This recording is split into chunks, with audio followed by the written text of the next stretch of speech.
everything we need to live and to feel like peace is here with us already. Almost every teacher you'll find will say that. But it's like we hear that, it's like, okay, so what then? Well, willingness. Willingness to experience peace. Willingness to forgive. Willingness to, in this case, be with some hard shit. And that's been where I've really, like, oh my gosh, saved my ass through some hard nights, some hard weeks. Only thing that saved me, literally, on like having suicidal ideation in my life. And okay, willingness. Just I'm willing to experience this. I'm willing to hold space for the challenges, the disparity or the hopelessness. I'm willing to hold space for this part of myself, the one that is experiencing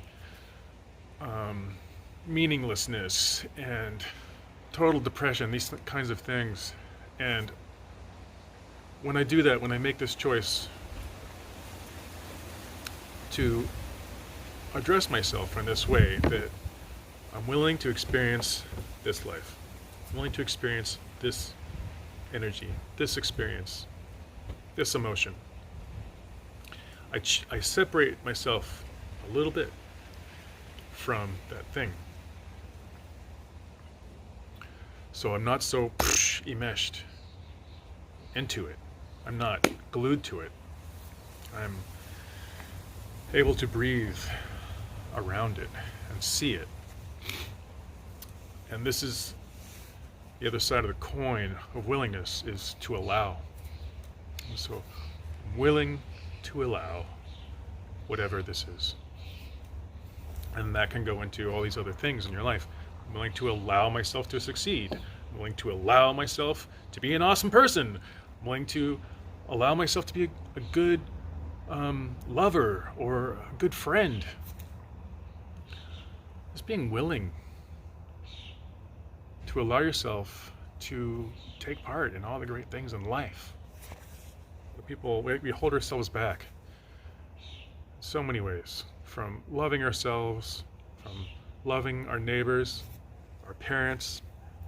You know, God bless them for trying their best, but being, total assholes a lot of the time. But not all the time, No, but not all the time. Yeah. So, a willingness to be flawed. I'm flawed, right? I get distracted. It's okay. It's okay to be flawed. It's okay to be imperfect. It's okay to be yourself. So I'll start rolling some of these things I found. I wanted to look into this today to, show like, yeah, this is a core thing in a lot of teachings.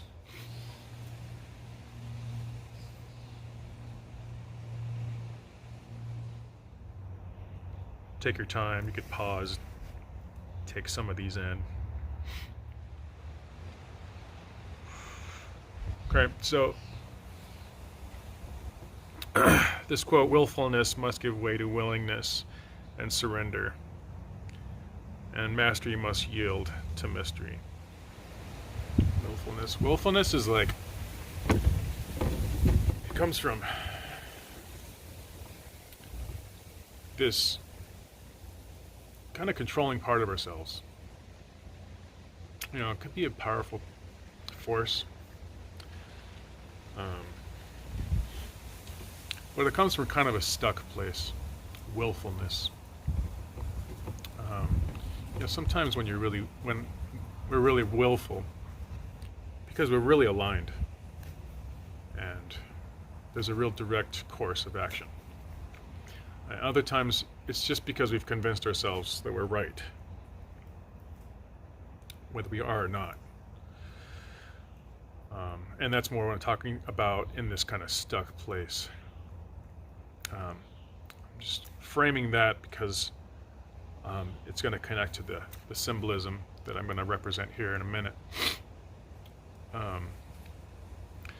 And the other stage of existence being here is the willingness and surrender. Okay, it was like the middle ground. Okay, because the third one is this mastery. The mastery must yield to mystery, and mystery, that is the Dharma, that is the Holy Spirit, the mystery. It's the most feared place for us, and it is also the most bountiful. It's the terror and the destination of enlightenment. It's the terror of humanity, and it's the destination of where a lot of people that are on the spiritual path, so to speak, the path to enlightenment, it's where they want to get to, just to the mystery, the mastery of yielding to mystery. Because the truth is that we don't know what the hell is going on. Nobody knows. There's no right thing. Nobody's nailed it on the head. You know, some people have, but even that, like, you can pretty much break down anybody and anything that's occurred. And that's because we share a common flaw, you know, of some sort. And that's the beauty of this life. And that is the beauty of the mystery. That we don't need to know. We don't need to know why we're here, or where we came from. You need to know where you came from and what life means to you. But it doesn't have anything to do with necessarily with everybody or the whole reality. You can't contain the mystery of life in your brain. It's flowing through there. You're part of it, but you're gonna try to like put that into words, some kind of theology or philosophy. You just get a little bit of the total mystery. So when you come into meditation and wanting to come into a place of peace and what's called equanimity. Equanimity is the ability to have peace regardless of circumstances and not being pulled by desire or aversion. It is this coming to peace and to surrender with the mystery.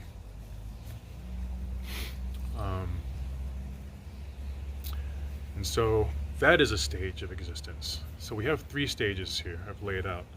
This kind of human stuckness and this willingness to surrender kind of stage, and this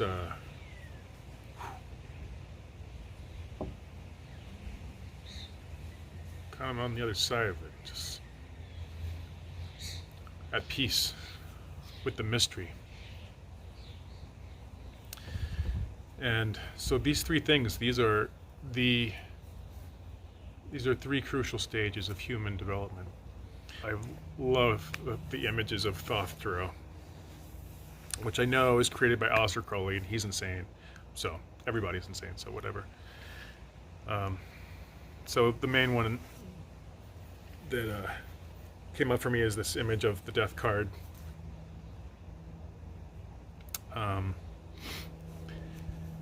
And what we see here is the scorpion down in the murkiness of earth,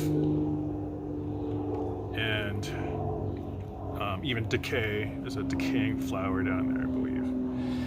Interesting enough, so the scorpion symbolizes the willingness to change, the willingness to defend yourself against the things that are harming you in your life. So that's like that, almost that same stage, that same state I was mentioning about willfulness.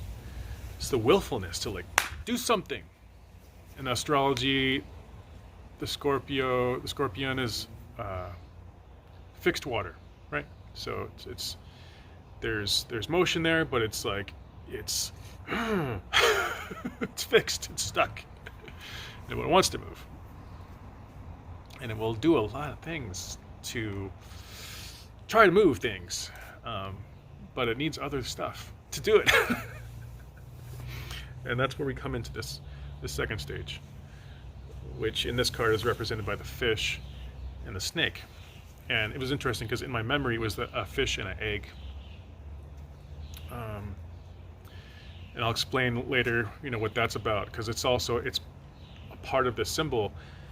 The other symbolism I'm going to bring in here is these are the 3 elements of alchemy. And the first one is salt. With the Scorpio, it's the salts of the earth, it's the minerals, the building blocks, the things that will act on life but cannot do it by themselves. These are just base materials, base inclinations. And the second element is Mercury, which is more, it's like the solid turned liquid. It's the state of change. It's the state of transformation. And in the death card, it's the state of transformation represented by the snake. In the way the snake sheds its skin.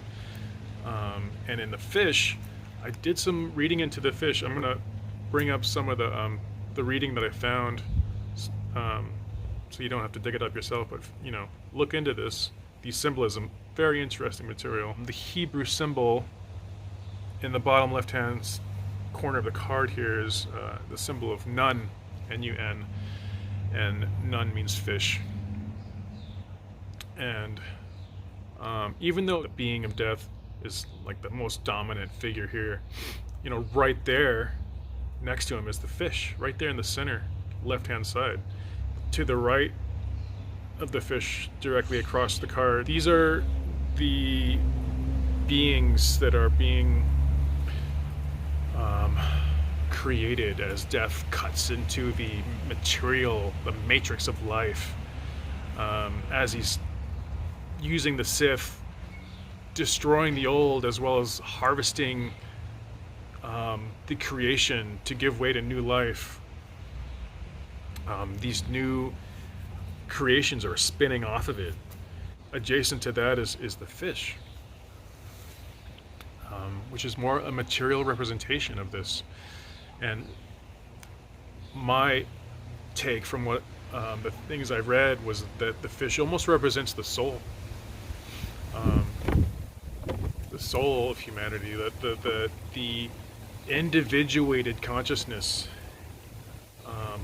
and those life forms that are coming off from the slicing through the matrix of reality. That's the consciousness itself. Those like just aspects of consciousness that need and want to incarnate, want to come into material form, and the fish represents that vessel, the vehicle, to be able to do that. One of the things I read was that the fish in this case represents reincarnation and resurrection, actually. So on one hand we have soul or spirit, the spirit of the divine, these different aspects of it that want to incarnate into material form, and the fish is the soul itself, the vessel for it to be able to do that.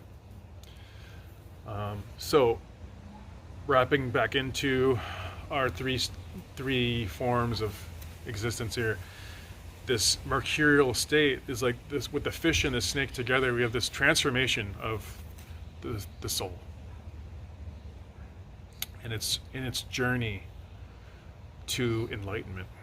And that's what we see at the top of the card here, the head of the